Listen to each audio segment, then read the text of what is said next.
9 novembre 1989, le mur qui sépare les Berlinois de l'Est des Berlinois de l'Ouest s'effondre. 2 ans plus tard, le 25 décembre 1991, le drapeau rouge de l'Union soviétique s'abaisse pour la dernière fois, remplacé par celui de la Fédération de Russie.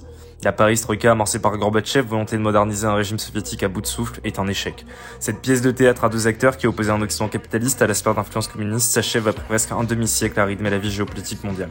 C'est la fin d'une ère, le commencement d'une nouvelle. L'idéologie est morte. Les rêves de grands soirs socialistes de la génération 68 semblent lointains.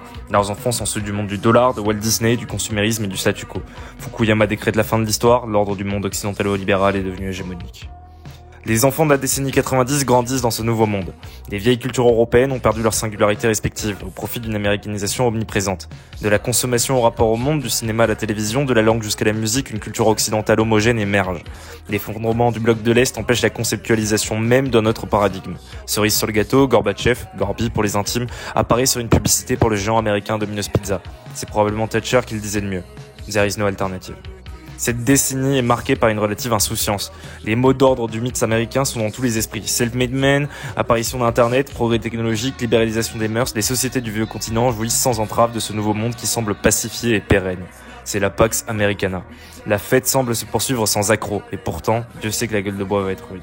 2001, c'est le réveil. L'islam radical vient rappeler à la toute-puissance américaine, en s'attaquant aux deux tours jumelles, que le monde ne se résume pas à la sphère d'influence occidentale. Des peuples entiers sont les oubliés de la mondialisation. Les puissances émergentes viennent peu à peu contester ce nouvel ordre mondial, voulant elles aussi participer au concert des nations décisionnaires. La Chine, forte de sa démographie et de sa mentalité, commence à concurrencer sérieusement l'oncle Sam. En Amérique latine, les révolutions anti-américaines se succèdent. Chavez au Venezuela, Evo Morales en Bolivie. La Russie, après une humiliation internationale sous la coupe de Yeltsin, renoue avec ses ambitions du passé avec l'arrivée au pouvoir de Poutine, pur produit de l'appareil soviétique. Sur le vieux continent, ça s'agite. Le récit d'une mondialisation heureuse est contesté. Les bien nommés populismes meuvent les peuples contre la crise de 2008, contre l'appareil européen, contre les invasions migratoires, contre les délocalisations, en bref, contre la sortie de l'histoire. Moi, je suis un enfant des années 2000. Je n'ai pas connu l'insouciance occidentaliste que certains vantent avec nostalgie. Je suis un enfant de la crise, des attentats, du retour de la guerre en Europe, du chômage et du grand remplacement. En bref, la mondialisation heureuse, pour moi et ma génération, c'est une fable. Alors, est-ce que je suis un enfant de l'Occident? J'en sais rien. Les chaussures de mes potes sont américaines, mais le réseau social préféré de ma génération est chinois. Mon christianisme est sécularisé et mon anglais pas très bon. Je rêve pas de devenir une star d'Hollywood, ni de crécher dans une résidence pavillonnaire. Ce que je sais en revanche, c'est que la marche du monde est en train de changer et que l'oncle Sam est malade. Mais je n'ai rien à voir avec l'Est. Les Grecs opposaient traditionnellement la liberté de leur cité à la tendance despotique de l'Orient. Les pouvoirs rigides, les villes ruches, la culture de la délation, les systèmes de crédit social chinois, non. Tout ça n'est pas une alternative. À l'Ouest, donc, un empire qui s'effondre. À l'Est, un nouvel impérialisme. Alors, que nous reste-t-il? Le souvenir du passé, l'Europe, vieux continent, vieille histoire, au milieu du chaos, ne sait pas encore vers qui va son allégeance. Doit-on la résumer seulement à un satellite de l'Amérique? Non. La branche a été sciée il y a trop longtemps. Partout, les idées nationales et identitaires progressent.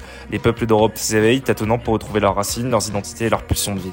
Dans ce nouvel ordre qui s'annonce, peut-être que le vieux continent a encore une carte à jouer. Les Européens, acculés, retrouvant leurs vieux réflexes et leur vieille bravoure, pourraient s'imposer comme un troisième pôle, indépendant, uni, face au nouveau paradigme géopolitique. En fait, c'est même la seule voie si les vieux peuples d'Europe veulent encore écrire une page de leur histoire. La Pax Americana est terminée. L'Occident est mort en 2001. Le post-Occident s'annonce. Ne soyons pas la branche qui tombera avec le reste de l'arbre et retrouvant notre place naturelle.